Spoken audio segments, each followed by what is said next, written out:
Welcome live with Rollis Thursday Roundtable. If you want to learn a lot of good stuff from a great panel, we're going to be talking about how we can support new grads and create healthy work environments for them. I'm so excited about this subject, and I'm even more excited about our panel we have today. We have several here today that can help us, and those of you in the comments, feel free and put in your suggestions, your feedback, your questions as we go throughout this interactive discussion. Of course, we'll make it fun like we normally do on Thursday Roundtable.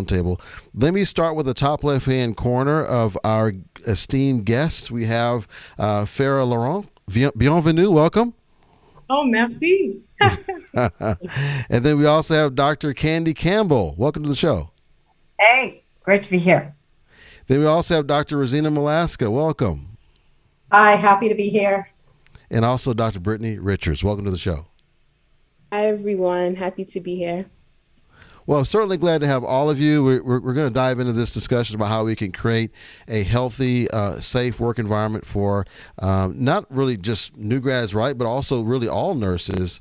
But of course, we're also going to have a focus on our new grads as well. So we look forward again to hearing your comments, and let us know where you're from. Where are you signing in from? What city, what state, what country? Let us know. And then if someone else should be hearing what we're talking about, be sure and tag them in the discussion as well so that they can join us live while we answer and take your questions and your feedback. So let's get started. So Farah, I'd like to give you, what's your number one tip you'd like to give to those new grads out there that are looking to kind of get assimilated into a new place, or perhaps an organization making it welcoming for the new grads? What would be your first tip on that? You're meaning directly to the new grad or to the organization, or just in either general? one? It's a lady's choice. Okay, so number one, I think what's important is a new graduate actually has to really pursue what they really love. So I think that's number one, because sometimes I think there's a myth, and some students, nursing students or new grads, get told, you have to go into medical surgical areas to get experience and then transition to the specialty area that you'd like. So I'm a firm believer. I started out as a new grad in the emergency department. I started my career in Canada. People told me the same thing, but I went with my gut feeling and my passion, and I followed that, and I stayed in the emergency department. I think it's important because you have to be passionate about what you do and what you love, because when times become very difficult, it's going to be easier, right? It's going to be easier for you to cope if you love what you do. So that's my number one tip. And number two, for organizations, I think it's extremely important to really find out, recruit the right person for the job, make sure that they have the right attitude, and they need to be supported in a sense of education. So my background is education, and I think they have to have a really good orientation. They have to have a strong foundation to start off of. If they have that really good orientation, and they have a preceptor program where preceptors are actually trained and they know what to do, then it's going to be an easier transition for them from nursing school to nursing practice. Especially during COVID now, a lot of students haven't really got the experience that they needed. I just spoke with a nurse today. She told me she didn't have any clinicals. So obviously they're very anxious and nervous. So they need that foundation, they need that education. So we cannot cut down their orientation to save money. We have to make sure we support them and give them the proper training. So they have the skills, the knowledge, and the attitudes to be able to take care of the patients effectively and safely. So I want to kind of take off on that first point, because if I ask 2 or 3 nurses, I could probably get 1 or 2 different opinions, usually 2, on going right into med surg first, getting a good base is how it's been explained to me, and then others say no, go for what you want. So I would like to get your take on this. Let's start off with Brittany. Dr. Richards, what do you think on this? Do you agree with Farah, or do you feel that they should go in a certain department first? I'm curious. So I started off in med surg, and I felt that the med surg training that I had at the VA, it helped me when I went to critical care in a level 1 trauma center. I do believe that it's important that we have diverse candidates in specialty areas, because often you see, more minority groups in med surg, and then in your specialty areas, not so much. So I think we do need to do a better job at getting individuals into those areas. But in terms of the new grad, if they are going into specialty areas, I do believe that the training has to be intense. Like, we have to build the skills, we can't cut corners. And especially, as Farah said, we do have a lot of new nurses coming into the profession that had mostly virtual simulation as their training, because we had a lot of facilities say that they cannot accommodate students. And then moving forward, now that in New York, especially September 27th, it's like a mandate now that healthcare workers have to have the vaccine. So this also is going to, change the face of how we proceed with clinicals for our students. So I would say, yes, you can follow your passion, even though I started off in med surg. But I think that the training for those specialty areas has to be very different. But I would say one thing that negates what Farah said is that when we had nurses like in specialty areas like the OR, L&D, when they had to come now to med surg to help out during the pandemic, we saw that a lot of those skills were lost. And some of them said, well, I've only known the OR. I don't know how to do these things. So I do think wherever they go, like that first job needs to have, they need to have a strong foundation. They need to have nursing residency programs. We need mentors. That would be my tip. Make sure you have a mentor, and make sure that that nursing professional development program, they help them throughout that first year. So that's why nursing residency programs are essential, especially for new grads or if they're transitioning from a specialty. That's good feedback. Now, I want to come back to the thing about the diversity in specialties units, because I've heard a lot about that. So we're going to come back to that. But so, Dr. Candy Campbell, what's your thoughts on this in terms of when we're trying to acclimate these new grads in, getting them right into the specialty areas versus maybe the old traditional got to go to med surg and do your year or whatever the case is before you move in another department? Well, I have a few thoughts on that, having been in nursing for 41 years now, and being an academic for over a decade. I agree that med-surg is a terrific background, and that it is true that ER and ICU, L&D, NICU, all those other specialties, they need a special skill and the foundation based on what everybody was just saying. Especially now, when you come out of nursing school, you only know so much. You may have this passion to do something else, but the fact is that even though the research says that nurses, for instance, as part of the magnet pathway, that if you have not been in X area for 5 years, even though you floated there before, you're technically not really competent in that area anymore, and they won't even allow you. So, but then comes the pandemic and all bets are off. And just like Brittany was saying, it's like, hey, this is a reality. This is a crisis. You need to go, you need to have an open mind, and you need to remember all those things that you've forgotten, which is really putting nurses in between a rock and a hard place. It's difficult, and no wonder there's burnout.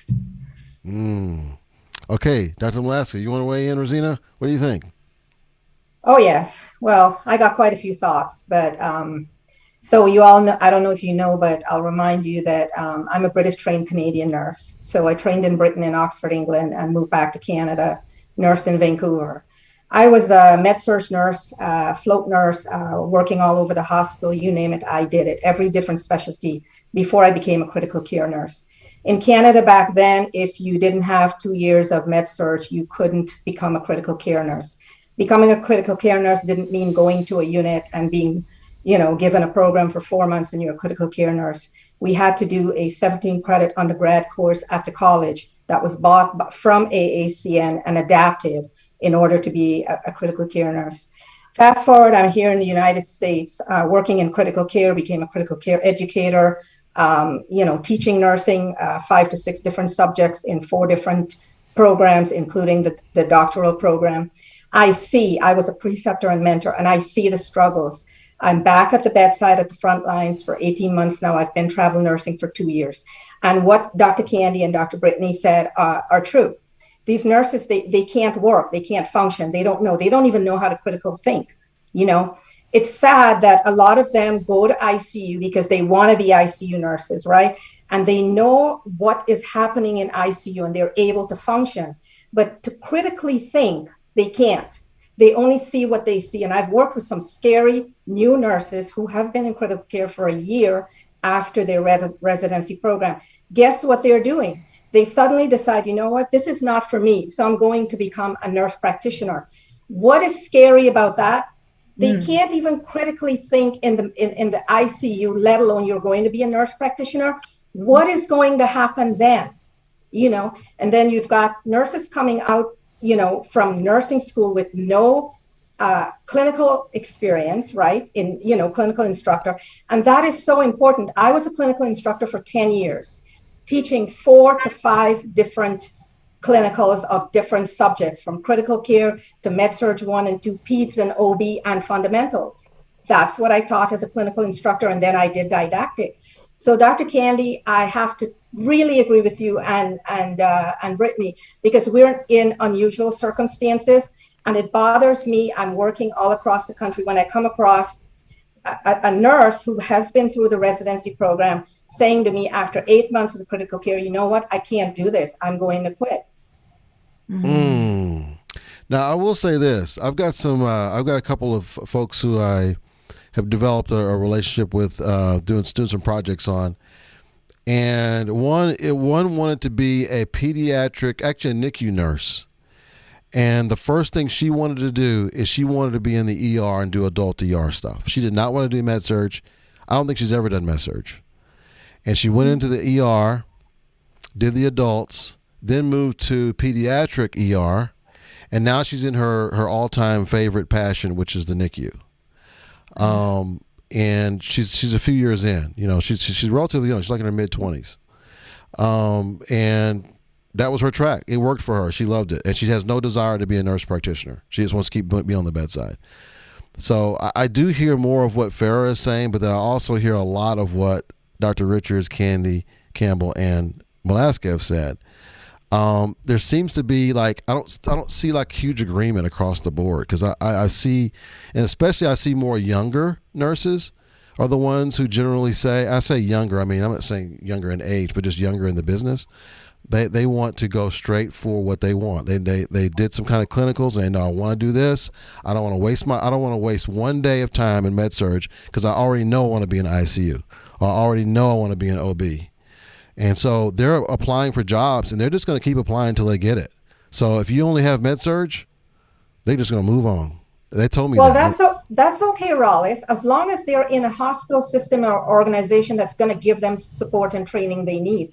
Because after orientation, okay, you need that mentorship, okay? And if you don't have a good orientation program or a good mentorship program where you feel safe, you have to be in a safe space to go to this person to say, hey, I don't understand this. I don't know what this is, what are your thoughts on it? If there is zero mentorship, they're going to struggle. They're going to be burned out. They're going to, I can't tell you how many nurses have segued to me as a travel nurse, coming to me asking for advice, asking for clinical advice, because there is zero mentorship. What they experience is bullying, okay? You got the ones in the specialty areas that feel that they are so superior, and instead of mentoring these new nurses, they're bullying them. Okay. That is the truth. That is the bottom line. So let's do this. Let's define good. Let's define a good training program for those set of nurses, because whether we like it or not, there are a set of nurses that are going to say, look, I'm going to go into this area no matter what.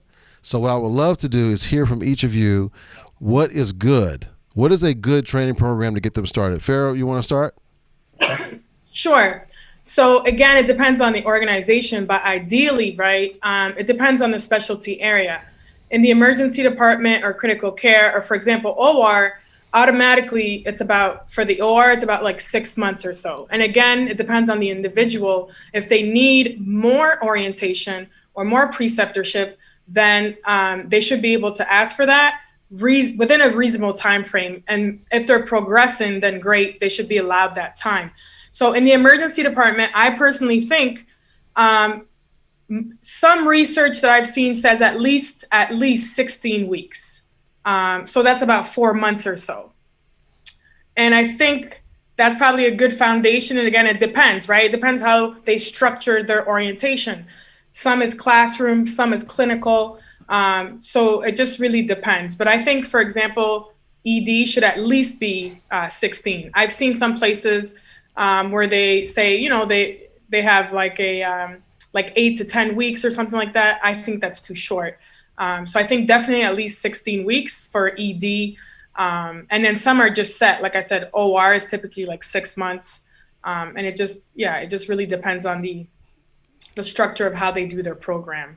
Okay. And then definitely, like Brittany had said, as a new grad, I definitely think they have to have a residency program that they're a part of. Some places actually have specialty-specific residency programs. So, for example, they have a specific residency program for the ED or critical care. And I think those are great because they support more of the area that they're going into. And then they also feel with the cohort more support because they're kind of in it together. And the other reason why I really support going into the areas that you love is because most of those nurses will stay there, right? For retention, right? So I have a nurse friend who I went to school in Canada. She knew off the bat she wanted to be an L&D. She's been an L&D from the moment she graduated till now for 16 years. So another big thing we have to think about is retention, right? Yes. You know, sure, people want to go to med surg for a year, but think about it. Then it's going to be a high turnover on those units, right?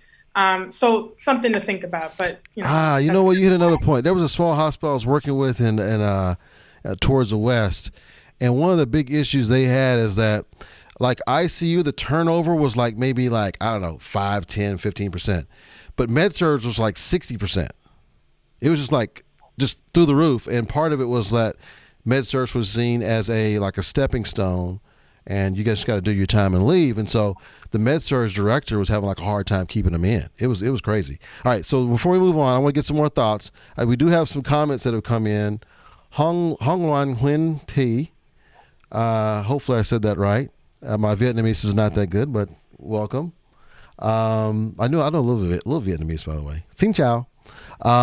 Debbie Brown also came in with her comment. Let me read them. So Hong Lan Hui T, she says, thank you for talking about mentorship. So true. So she appreciated that.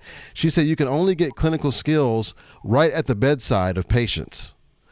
And then Dr. Debbie Brown DeVoe, maybe she's French, bienvenue. I'm not in full support that all nurses are bullies. She says mentorship and organizational values are essential to set the tone for nurses, both new and seasoned. So, did you want to take off on that? Candy, do you have a comment on either one of those things? Oh, yes. Okay. I do. And thank you for that, Rollis. You know, I've spent a lot of time studying miscommunication in the workplace and about the hierarchy that is in the workplace in healthcare and how it varies from place to place. And Reezena, I know you know about this since you've been. Oh, yes. And I did as well to a certain time in my life. Let me just say the first thing about the organizations. Now, different organizations, of course, you know, their administrative hierarchies change, not always as frequently, but as the med-surg manager that you were mentioning, Rollis, but sometimes it seems like it. It's like, it's the flavor of the year. They got a new CEO or whatever. Somebody's trying to raise the profits and These are generally speaking, not always. We do have some wonderful nurse leaders who are in the higher up administrative positions, and then they can troubleshoot because they've seen all the problems.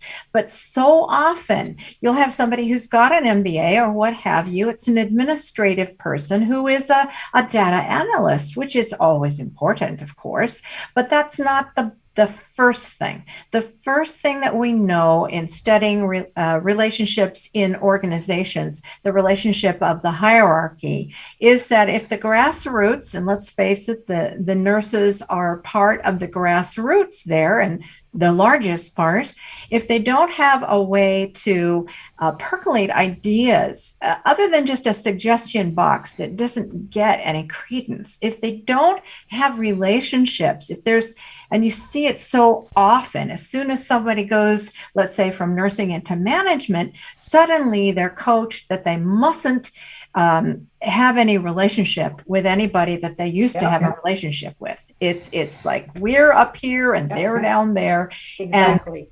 And this is really a unfortunate situation.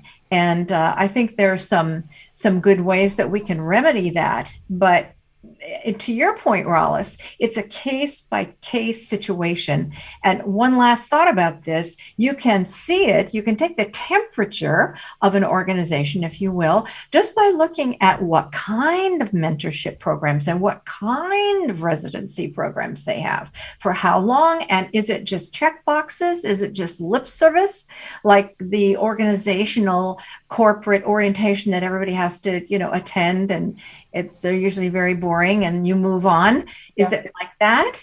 Or are they really trying to inculcate you into the greater organization? So the bigger it is, the harder it is.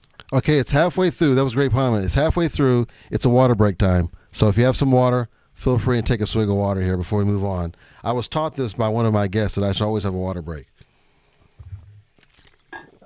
Hear, hear. And keep those comments coming. If you're watching it live or if you're watching the replay, feel free and put your comments in as we go along. Any questions, any comments? I love the comments we've gotten so far, so please keep those coming. Now, I do have a fun question for you, and the person who takes my fun question first can go ahead and carry on with our discussion first. But I want to do round robin. So who wants to volunteer for my fun question? Okay, Reezena does. Very good.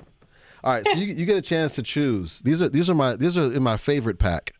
So you can either tell me what your favorite footwear, or you can tell me what your favorite song from your high school years. You can answer one or both. Did you say favorite song? Favorite song from high school, or a favorite footwear. My favorite footwear is probably anything that's not nursing shoes. That's comfortable, because I've spent 35 years going on 36 in nursing shoes and scrubs. So anytime, me, look at me, anytime I get the opportunity to get dressed up, hey. There you go. Any particular brand or style comes to mind? Whatever feels comfortable.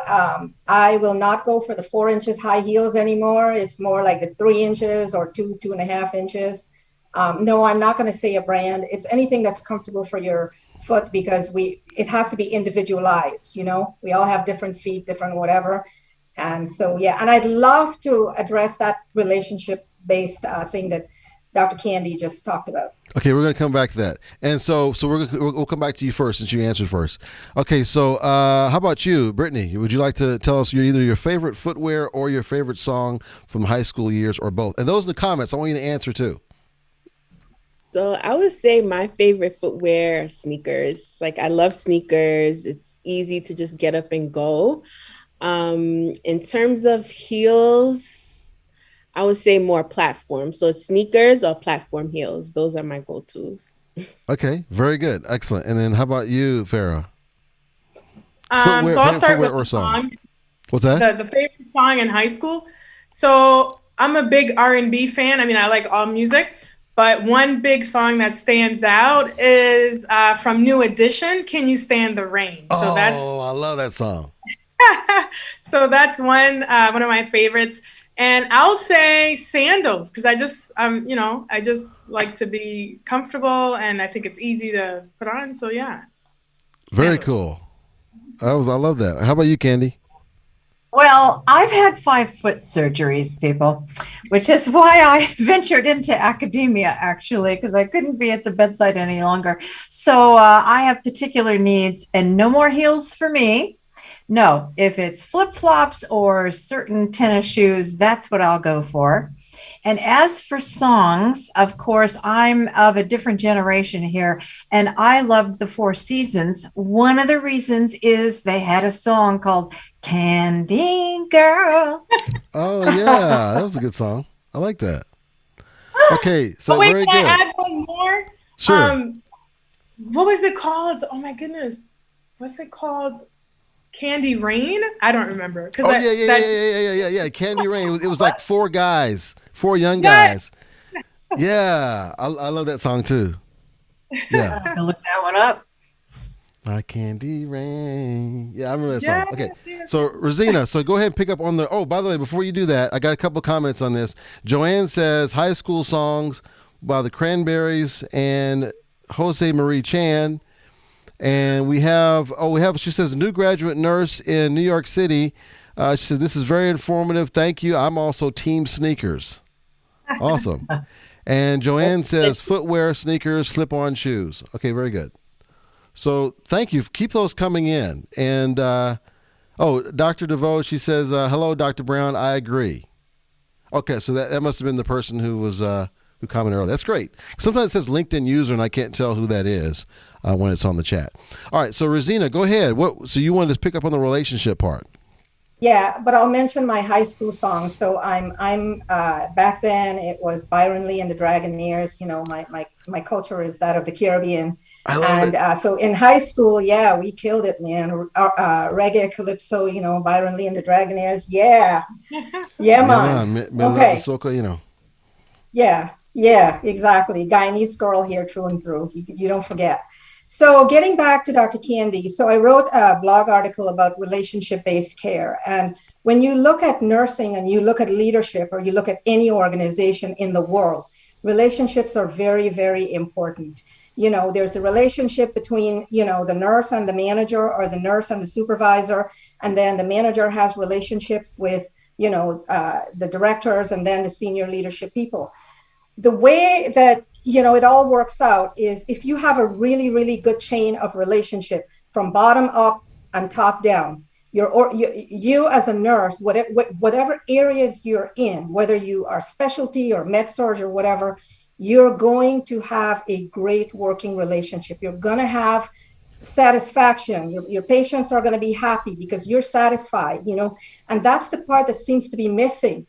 Is what is the culture? So when we talk about relationships, we have to talk about culture. We have to talk about relationships throughout the entire organization. You treat your nurses right, your nurses are going to stay, whether they're med surg or not.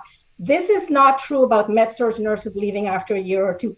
I have floated to med surg areas, right, recently in an unnamed city where I was the only diversity as a travel nurse, or even as a staff nurse in this big hospital. Go figure. I was the only diversity. I'll tell you, I was bullied tremendously.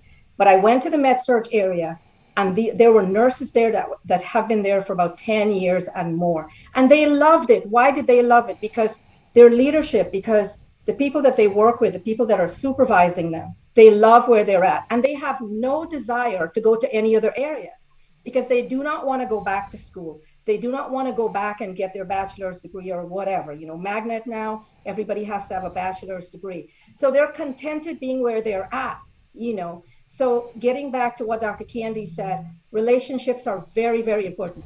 Where as a nurse, you build a relationship with your patient, and that is the key to patient satisfaction and providing the best possible care.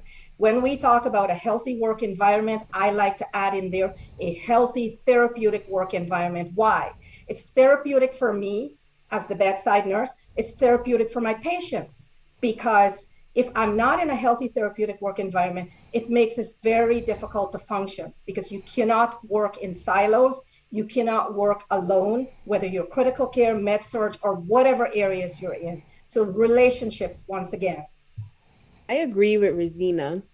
As a supervisor, I learned quickly that you have to build relationships with your staff, whether it's the nurses, the support, ancillary staff, because a lot of times I would need someone to stay over for a one-to-one, and I could call them up like, look, you know, I'll bring dinner tomorrow, something like that, Oh, some yes. kind of personal touch. And they say, and some of them would be older than me, and they say, oh, yes, my baby, I will stay. And even though some people may feel like that's not, professional, like you can't really talk like that, but you have to be someone who has great interpersonal skills in order Exactly. to flourish in this profession. And that's something that when I'm trying to teach my students, that it is a little challenging when they only want to know what's on the test. And I'm telling them, I'm not only telling you what you need to know to pass my test or NCLEX, I'm telling you things that are going to help you to succeed. Like I can tell you to take vital signs, and I can tell you how to delegate. But then when you go out onto the floor, like a situation that happened as a supervisor, you have to kind of build those skills. When you delegate, remember, you have to follow up. Like, even though you delegate the task, the responsibility is still there. So I always tell them, even if you may be younger than the other individuals that you work with, remember that they are your colleague. Try to say it professionally, try to build that relationship, because when you think you're higher than someone, it just doesn't work. So I realized, like, with my educational style, like doing this virtual learning, I think it was challenging for me because, like, I'm on the computer. I think when we would be in the classroom doing didactic, after class, my students will be able to come up to me, they'll talk to me, and we had that personal connection. And I really do agree that mentorship as well, like as I said earlier, mentorship is the key. If you don't have a mentor, whether you're in critical care, L&D, med surge, you can get burned out. So ultimately, we really need to pour into our staff members, and we really do need to make sure that we're meeting their needs, not just, okay, they're off orientation, okay, bye. No, we still need to have some process. And I wanted to say earlier that in New York, you really can't even work in the ED. You can take like patients who are admitted. You won't be able to triage. There's a lot of steps that go into being like an ED nurse. So as a new grad, there's some places where you have to like float under different med surg units, get acclimated, because we want you to be able to notice that this patient, like there's something not right, like that nursing gut, that feeling, like there's something not right with this patient. Maybe I need to escalate. Even in the ICUs, you have to stand up, you have to advocate. You can't say, well, the doctor said this. No, they're expecting you to say, well, doctor, I think this is happening. I think we should do this. They're looking for that R and S bar, the recommendations. They're not waiting for you to say, okay, so what should I do? Because a lot of times they don't know themselves. So that's why it's that collaborative approach that's really important for our patients and the safety of our units. And once again, I will piggyback on that and say that basically it's your critical thinking and thinking outside the box. You have to have those skills, and so when, getting back to what I was saying earlier about relationships, it all boils down to the culture of the organization, the culture of the departments, the culture of the units, and really the culture of the C-suite leaders. That's what it boils down to. Yeah, absolutely. So we're going to give a little, I'm getting some good feedback already. See that? From the community. So good job on that. And we also had a couple comments from Dr. Brown DeVoe. I was saying DeVoe, but it's Brown DeVoe. There's a dash there. I was so sorry that I missed that. Okay, it says organizational coaching not to align with staff. She says, as a nurse leader, I was always told as well as encouraged my team that maintaining staff relationships is the ultimate recipe for staff and patient satisfaction because they are not mutually exclusive. And she says to Dr. Richards, I am in agreement regarding building relationships and allies across disciplines, nurses, building services, respiratory, etc. So thank you for those comments. Appreciate that. So You probably have something to say on this, Farah. You've heard quite a bit too. What are your thoughts on this? Thank you. So I wanted to respond to a couple of things. So thank you for that. So one thing I'd like to talk about for leadership. So I'm actually currently in a DNP program for organizational leadership. So I think leadership has a lot to do with supporting healthy work environments, a huge part of it, right? And we talk sometimes about, transformational leadership, servant leadership, authentic leadership, right? So I think nurses, right, they can see through a lot of things, right? We're not stupid, right? So I think they have to genuinely care about the staff. So, a lot of people joke about, they get thrown pizza parties and things like that, right? If you really care about your staff, you're going to advocate for your staff. You're going to advocate to get the proper and appropriate staffing. I want to refer to the AACN, which is the American Association of Critical Care Nurses. They came out with 6 standards that create healthy work environments. And that's one of them is authentic leadership, right? So you generally have to advocate for your staff. I understand from a business standpoint, also coming from Canada, right, to the US, it's a very different health system. I know that they're metric driven, you have to make a certain amount of money. However, if you think about it, if you're not staffing appropriately, there's going to be high turnover and it costs a lot of money to train staff and to continuously hire. So I know we're in a staffing shortage, and also I think the difficulties are it's just very multifactorial. There's so many issues, right? But I think it starts with leadership. They really have to listen to nurses, right? That's one big complaint. They say they have an open door policy, right? They're sitting in their office, some of them. Some leaders are great, don't get me wrong. But I've had leaders in the emergency department where if we were extremely busy, the nurse manager actually came out and helped us. So I'm not saying to do that all the time, right? But if you get their buy-in and their trust and you see that they genuinely care for you, I think that's when staff will have that great bonding relationship and they'll be able to trust the leader. And I think if they can see that you're really trying to advocate for them, then that's when that really starts to build that healthy work environment. And I think it starts with staffing. I know it's a struggle. Staffing is number one. That's why a lot of nurses leave. So if there's appropriate staffing, whether you have to get agency nurses in there, like obviously with the pandemic, that's truly what it is. And you have to lead by example. Yeah. So I think that's important. Communication, you have to be very transparent as a leader, right? And you have to teach as Brittany said, you have to teach new grads how to communicate and advocate for their patients and be very confident in their assessment skills. I remember being in the ER in triage, and some physicians would come over and try to make me change my acuity level. And I'm like, I'm sorry, I'm the triage nurse, right? Let me do what I gotta do, right? When they go in the department, you can assess them, but don't triage according to how busy it is. Triage the appropriate person, right? And that's what I tell new grads. Stick to your assessment, stick to your gut feeling. If something is wrong, it's wrong. And if physicians are not listening to you, especially in the summertime, there's a lot of residents. Again, nothing against residents, everybody's learning. Go straight to the attending, and clarify information. Don't be afraid to ask questions. And for those nurses who are on the units, if a patient is deteriorating and no one's listening to you, then guess what? Call a rapid response. Somebody's going to come and help you out. Okay? So that's that was good. Kind of and also shared decision-making, right? We talk about shared governance and shared decision-making. A lot of times people are up here in these high-level areas making decisions about workflows and work processes, and they don't involve the front line. And that's when nurses get upset because they're working there and they know what are the solutions are, and they know what the creative, innovative ideas are, and they're not being listened to. So of course they get upset. So it's very important to really, truly, if you're saying you want shared decision-making and shared governance, to really listen to those nurses and take their feedback. Okay, So, Candy, you hadn't had a chance to talk much recently, so I'm going to ask you to piggyback on that, but I'm also going to give you an opportunity to answer my would you rather question. So do you want to piggyback or do you want a would you rather question?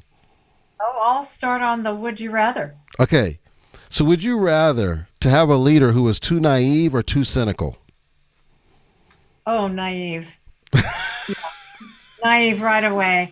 Because, you can, and again, this is nothing against people who choose to go into leadership, but I can give you some examples of times when I was one of the older nurses because I came back when I was doing my master's and my doctorate. I came back part-time just to, keep my hand in, etc.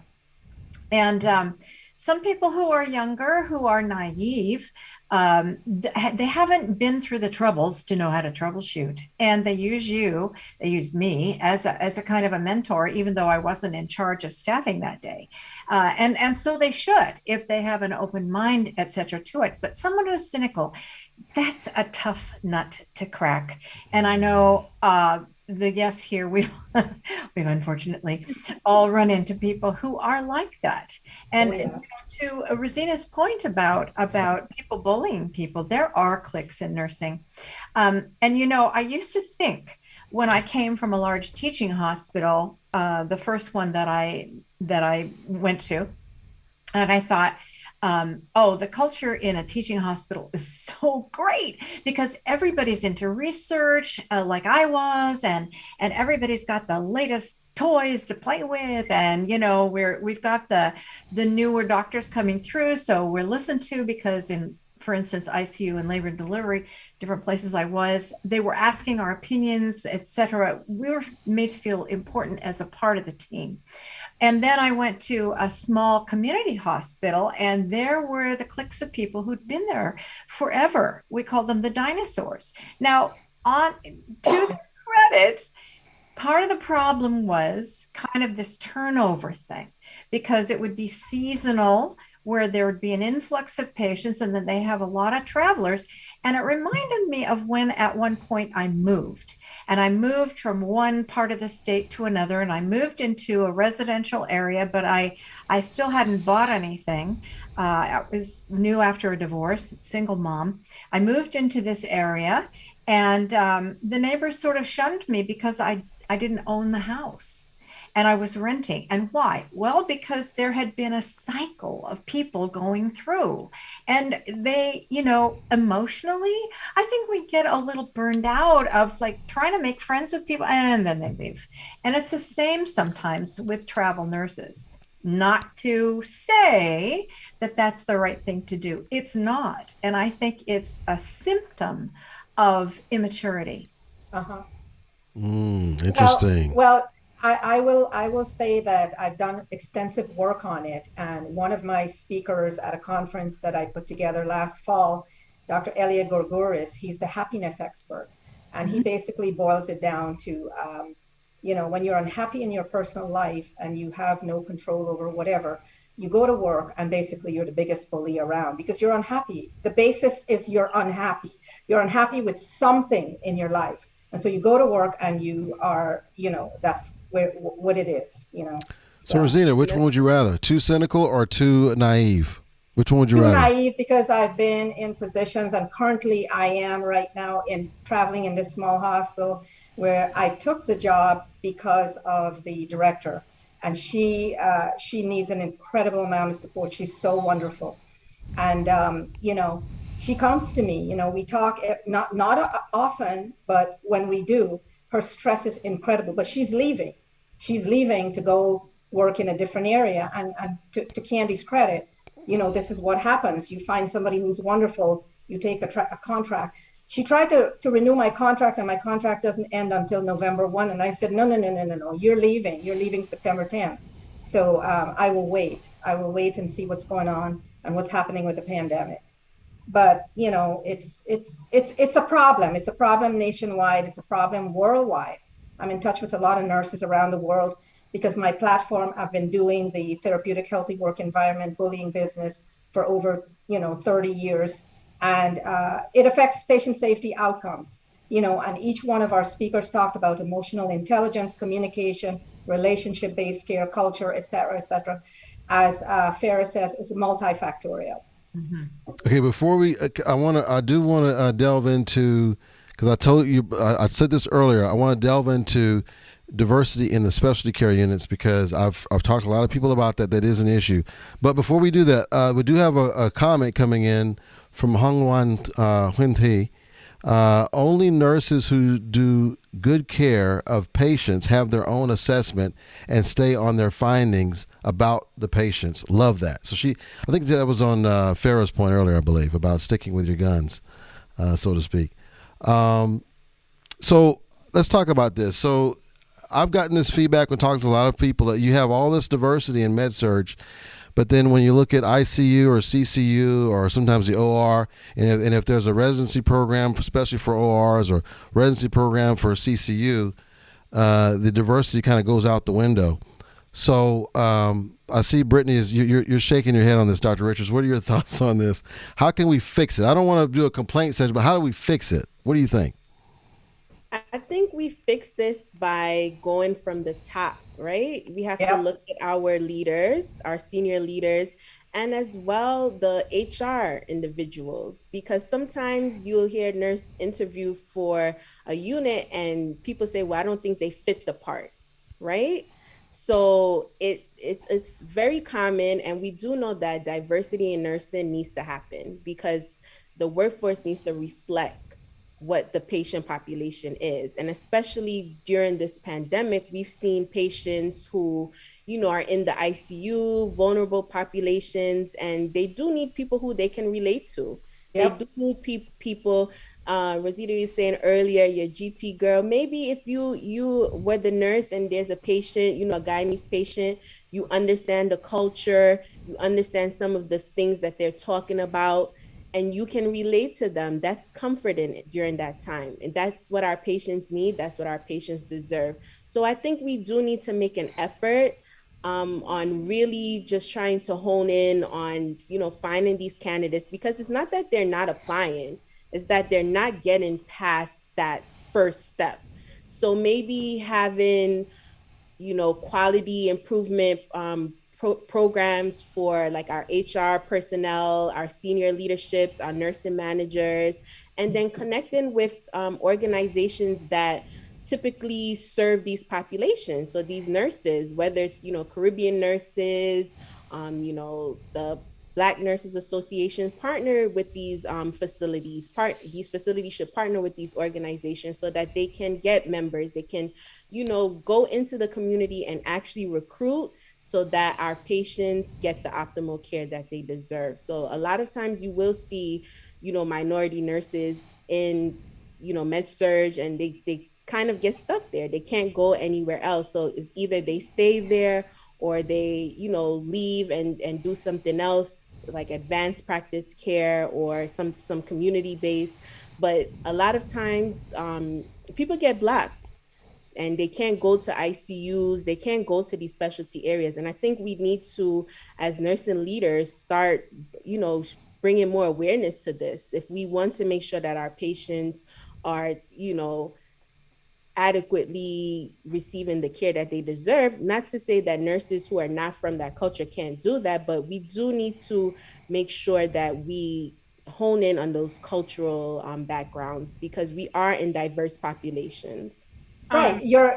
Diversity and inclusion is very, very important. And this is why, the last 7 months, I found myself to be the token non-white, not just in the ICUs.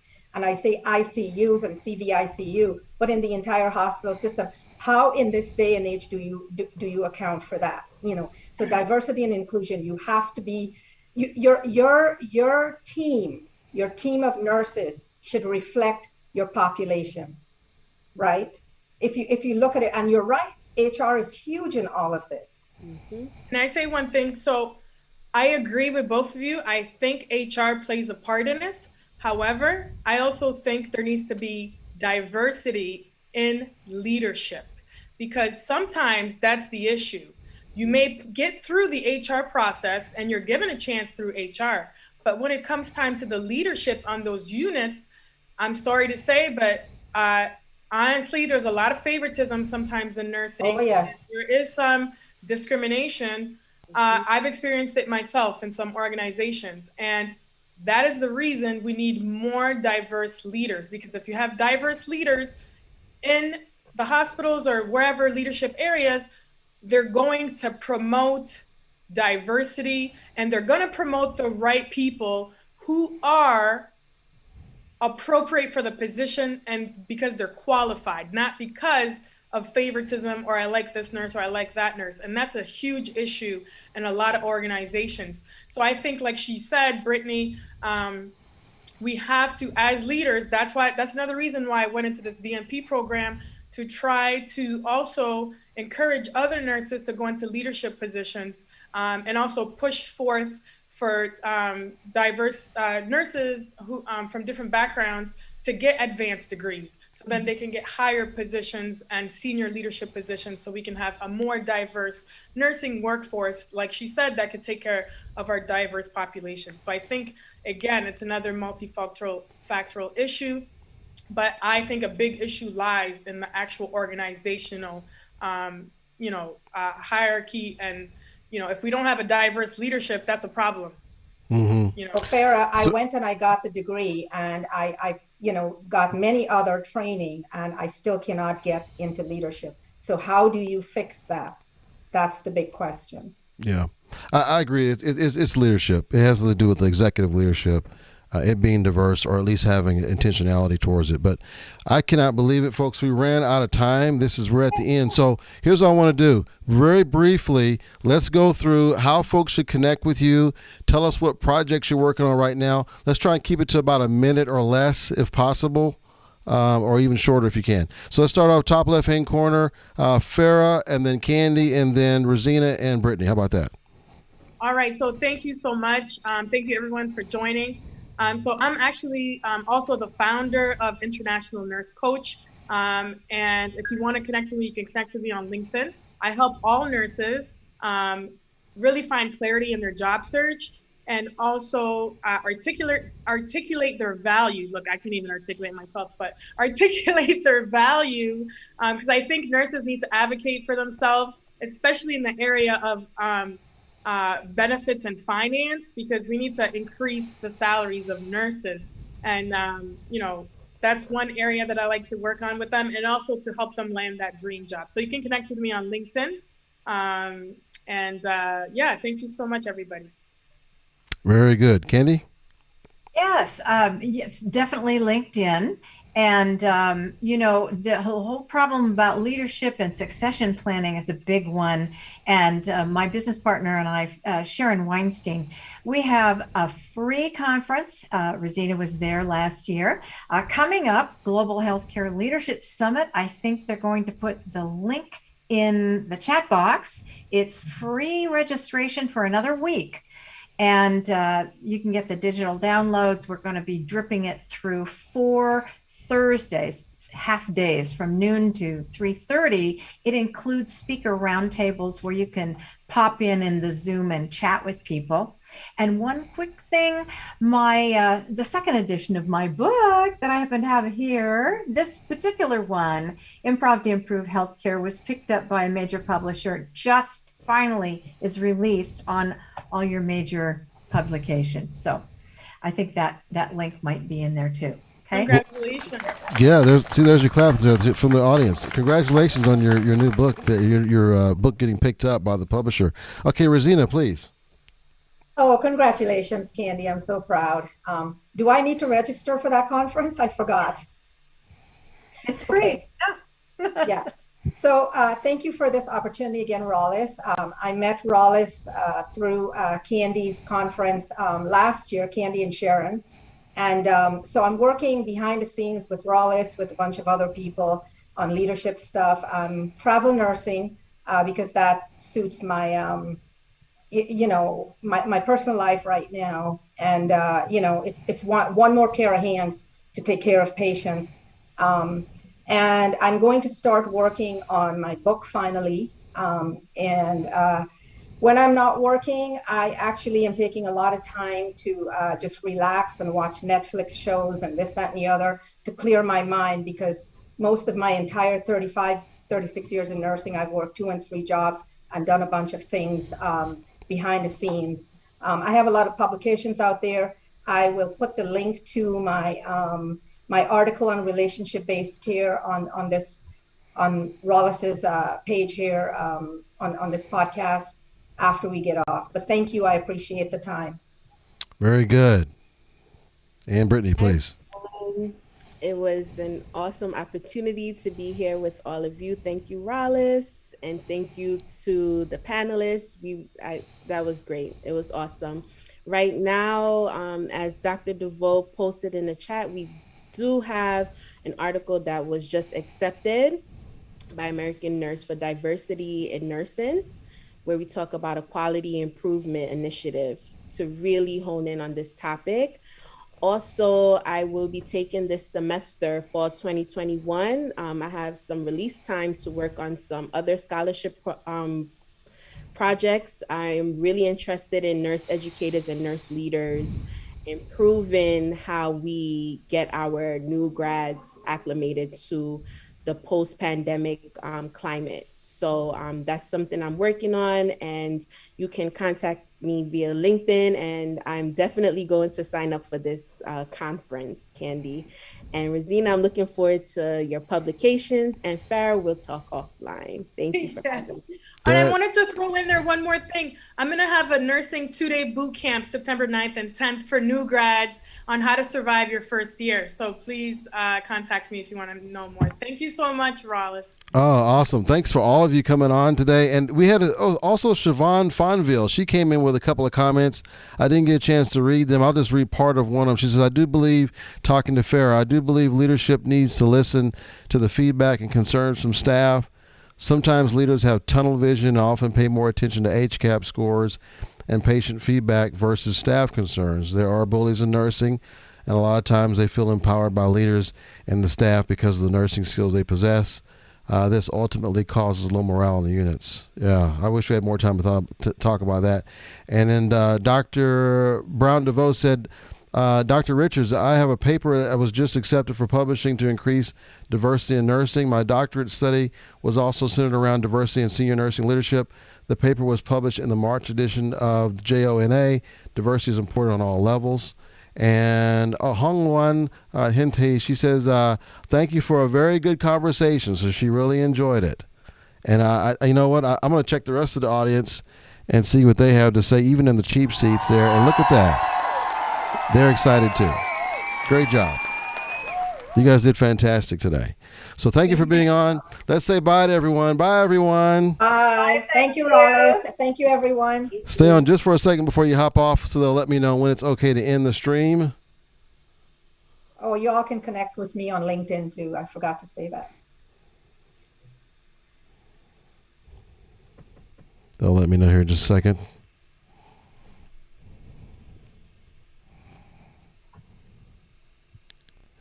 So this is y'all's first time, right? Yes.